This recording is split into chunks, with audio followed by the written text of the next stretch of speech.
My best man stood up at my wedding and announced, "I can't let you marry her after what I found in her basement." The ballroom went silent. 300 guests stopped mid-conversation, all eyes locked on Trevor, standing at the head table with his face red and his hands shaking. My bride Natalie turned to look at me from where she stood near the cake. Trevor's voice came out louder the second time. "I need everyone to stay calm, but there are things in Natalie's basement that the police need to see immediately. I'm not making accusations. I'm just saying what I found when I went to get the emergency seating charts she said were stored down there." My mother grabbed my arm so hard her nails dug through my tuxedo sleeve, and Natalie's father stood up looking like he was about to charge across the room and physically remove Trevor. I stood frozen, trying to process words that made no sense strung together. Trevor was my best friend since college, the guy who'd helped me pick out the engagement ring 6 months ago, who'd thrown my bachelor party 2 weeks back, who'd spent yesterday afternoon helping me tie my bow tie because my hands were shaking too badly. The idea that he would stand up during my wedding reception and say something designed to destroy everything felt like reality fracturing. Natalie finally found her voice, and it came out high and strained in a way I'd never heard before. "What are you talking about? What basement? We don't even have a basement." Her face had gone pale beneath her makeup, and I noticed her hands trembling as she gripped the cake knife she'd been holding when Trevor started speaking. The wedding coordinator rushed over trying to salvage the situation, suggesting we all move this discussion somewhere private, but Trevor shook his head and pulled out his phone. "I took photos," he said. "I didn't want to believe what I was seeing, so I documented everything. The police are already on their way because I called them from the parking lot 20 minutes ago." The room erupted in competing conversations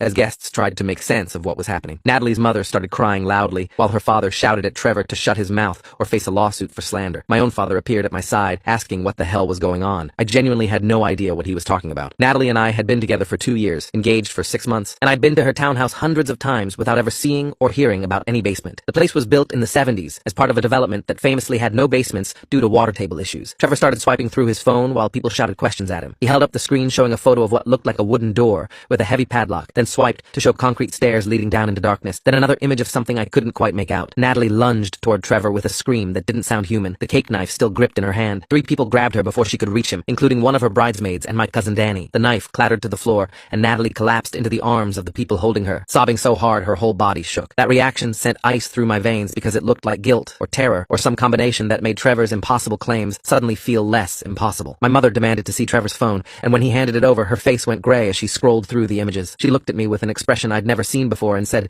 "We needed to get out of this room immediately." The wedding coordinator was on her own phone, presumably calling security, and I could hear sirens in the distance getting closer. Natalie's father pushed through the crowd toward Trevor, but my father intercepted him, and the 2 men stood chest to chest having a heated argument I couldn't hear. I finally moved, crossing the ballroom to where Natalie was being held by her bridesmaids and my cousin. Her mascara had run in black streaks down her face, and she wouldn't meet my eyes, just kept shaking her head and saying no over and over. I asked her directly what Trevor was talking about, what was in her basement, why she'd lied about the townhouse not having one. She looked up at me then, and I saw something in her expression that made my stomach drop, a kind of desperate calculation, like she was trying to figure out which story would work best. Before she could answer, the ballroom doors burst open, and 4 police officers entered with hands on their weapons, scanning the room for threats. Trevor immediately